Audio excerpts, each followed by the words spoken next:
Prism projection, and I'm going to be showing you the new Reveal Studio 3. This is our third generation of fresnel type products, with the major advancement in this one being the ability to have kind of a true barn door shaping. It adjusts from 10 to 90 degrees. It's also tunable white, so you can go from a cool color temperature down to a warm color temperature, all the while maintaining a very homogeneous feel. Here, I'll just open this up for you guys. See, it's very even, smooth, all the way across, single color shadow.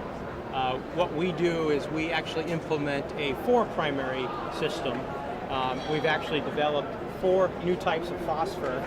One to be slightly magenta, one to be slightly kind of a mint green, one to be slightly a cyanish color, and one to be slightly bluish. And the purpose of that is to create a rectangle around the black body curve, so that you could have that plus minus green correction, so you could have that seamless integration of an LED source and maybe with some other fluorescents or tungsten fixtures, so that individuals can really tune in the light. And then also, instead of just putting a warm white and a cool white LED, where you would miss the center portion of the black body curve, with the 4 points you're able to meet all of them.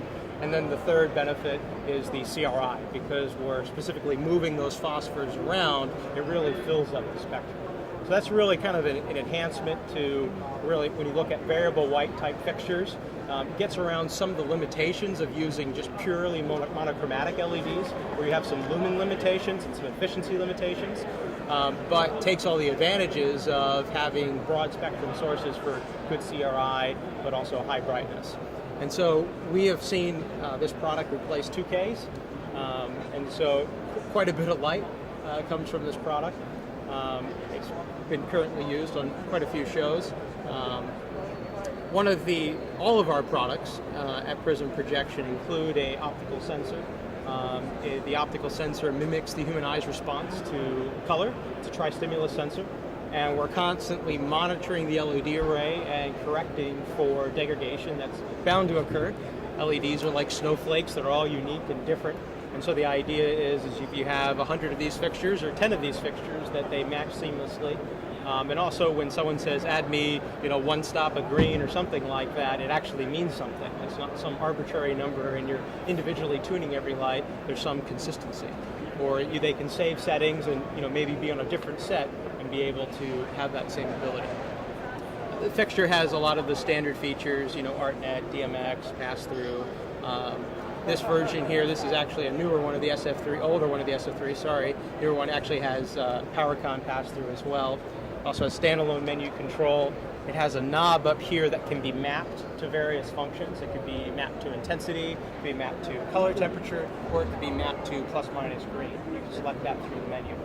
So just to assist with any sort of standalone control of the unit. Let's see, what else? I think so. It does ArtNet. Does it do RDM? No, it doesn't do RDM. The hardware is capable. It doesn't have since it's a newer product from us, it doesn't have the software patch yet for RDM, but all of our products are field upgradable through the USB port, and so ultimately we'll have RDM capability. Yeah, there's a USB port right above the LCD. Mini USB on the side, is that for upgrading the firmware? Yeah, it can be.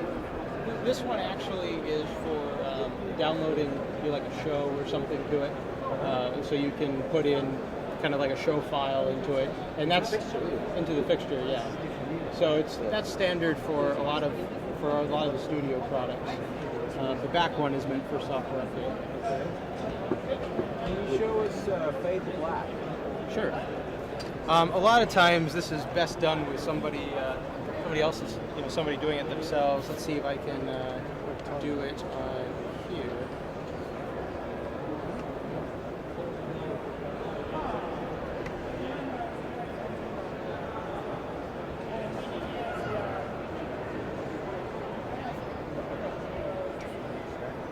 You adjust the fans, does it adjust to the output? So there's 2 modes that you can run it in.